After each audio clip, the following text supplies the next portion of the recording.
আসসালামু আলাইকুম। সারাদিনের কাজবাজ শেষে আমি সেহরির জন্য রান্নার প্রস্তুতি নিয়েছি। তো আমি অলরেডি আমার পাতিলে চাল রেখে দিয়েছি পরিমাণ মতো। সাথে আজকে ভাবতেছি আলু ভর্তা খাবো, তাই 3টা আলু আলু নিয়ে নিলাম সাথে করে।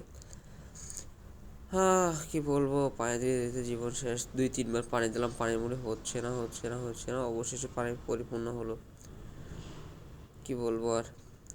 যাই হোক, শেষমেশ আমার ইঞ্জিনটা চালু করে দিলাম। ইঞ্জিনটাকে চালু করে দেওয়ার পর দেখলাম আমার এখানে কিছু মাছ আছে, কালকে ভেজে রাখছিলাম। সাথে 2টা আলু। আলু না হলে আসলে মাছ খাওয়া জমে না। আলু 2টাকে রেখে দিলাম। আমি পরিমাণ মতো লবণ নিয়ে নিচ্ছি, আমার প্রয়োজনীয় সামগ্রী তেল। এ ছুরি রে! এইটা হচ্ছে আমার সেই যুদ্ধ অস্ত্র, যেটা দিয়ে আমি প্রতিদিন রাত্রে তরি তরকারির সাথে যুদ্ধ করতেই থাকি। তরি তরকারি মাছ মাংসের সাথে যুদ্ধ হবেই আমার, শুধুমাত্র এই অস্ত্র দিয়ে। রসুন নিয়ে নিয়েছি, সাথে মরিচের গুঁড়া, জিরার গুঁড়া আছে কিছু, জিরা।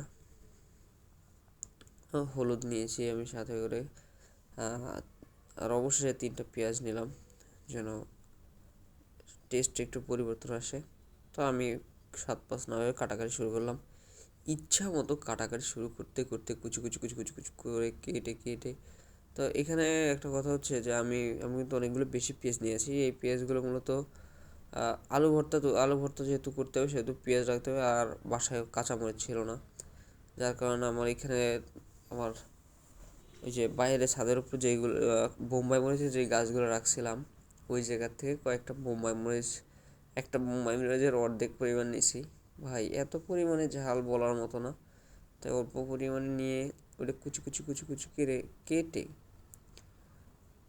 ওই সাথে দিয়ে আগের থেকেই কিছুটা মিক্স করে, যেহেতু সকালবেলা ভোরবেলা উঠে এই সমস্ত কাটাকাটি করতে বেশি ভালো লাগে না, হ্যাঁ আগে থেকেই কেটে সব গুছগাছ করে রাখছি।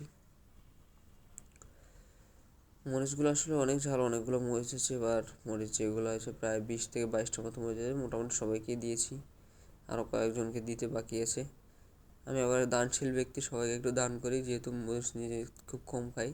আমার মনে হয় ফার্স্ট অফ অল আমি এতটুকু মরিচই খেলাম, গাছ বড় ছোটো থেকে বড় করে গাছ ফল হওয়া পর্যন্ত এতটুকু মরিচই খেলাম। আর সব মানুষকে দিয়ে দিয়েছি, কারণ আমি বোম্বাই মরিচ খাওয়াটা অভ্যস্ত না।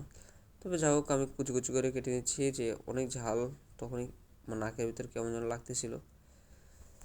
তো অতিরিক্ত ঝাল হবে এই ভেবে আমি বেশি আর নেই নাই, কারণ সব ভোরবেলা সেরের সময় যেহেতু একবার খাবো, গলায় ঝাল লেগে গেলে পরে রোজা রাখাটা কষ্ট হয়ে যাবে। তাই আমি একেবারে সাইজ মতো কুচি কুচি করে কেটে এগুলোকে একটু আলাদা করে সাইডে রাখলাম, যেন ভোরবেলায় করতে পারি। তো মাঝখানে আমি নামাজের জন্য প্রস্তুতি নিয়েছিলাম, যার কারণে ভিডিওগুলো করতে পারিনি। তো যাই হোক, আমার রান্না অবশেষে শুরু হয়ে গেছে, প্রায় হওয়ার কাছাকাছি। আর কিছু সময়ের ভিতরে আমার রান্না হয়ে যাবে। তো এই যে মাশাল্লাহ, ফাইনালি আমার রান্না শেষ।